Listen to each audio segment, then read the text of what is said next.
কিরে সাক্ষী, তুই লন্ডন থেকে চলে আসলি কেন? বাবা আমার জন্য একটা ছেলে দেখো, আমি বিয়ে করব। মালিক দেখি দেখি। কাগজটা তোল। এই ছেলেটা কে বাবা? আরে ও তো আমাদের বাড়ির চাকর রামু। ভগবান তুমি আমার মেয়ের জন্য একটা ভালো পাত্র খুঁজে দাও। আমি স্বর্গপরী, সাক্ষীর বিয়ে হবে তোমাদের বাড়ির চাকর রামুর সাথে। অসম্ভব, আমি একটা চাকরকে বিয়ে করব। বিধির লিখন কেউ খণ্ডাতে পারে না। বাবা তুমি এক্ষুনি চাকরটাকে ঘর থেকে বের করো। এই রামু, হ্যাঁ মালিক। এই তুই এক্ষুনি বেরো আমার ঘর থেকে। মালিক আমি না খেতে পেয়ে মরে যাব। এই তুই মরলেই আমার মঙ্গল হবে, যা বেরো। আমাকে বিয়ে করবে। পরি কোথায় তুমি? তোমার জন্য তুমি যদি তোমার বাবাকে ভালোবেসে থাকো তাহলে ভিডিওতে একটি লাইক এবং চ্যানেলটি সাবস্ক্রাইব করে দাও এবং কমেন্টে লাভ দিতে ভুলো না। মালিক আমাকে তাড়িয়ে দিয়েছে, আজ 2 দিন আমি কিছু খেতে পাইনি।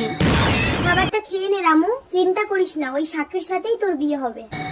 ये सब क्या देख সাক্ষীমা, দেখ এদের মধ্যে কাকে তোর পছন্দ, তাকে তুই বরমালা পরিয়ে দে। একেই দে। বাবা এরা তো জম্বি হয়ে গেছে। সাথে চলে আয়, তোকে কামড়ে দিলে তুই জম্বি হয়ে যাবি।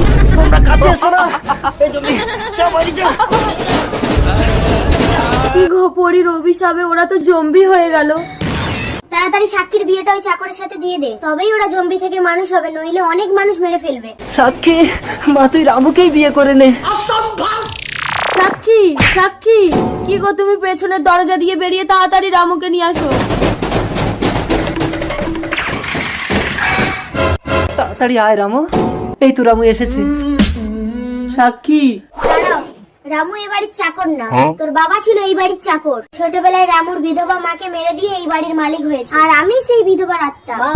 বাবা তুমি এত বড় বেঈমান। মা তুই আমাকে ক্ষমা করে দে, তোর মায়ের কথায় আমি এসব করেছি। ছি মা। রামু আজ থেকে তুমি এই বাড়ির মালিক।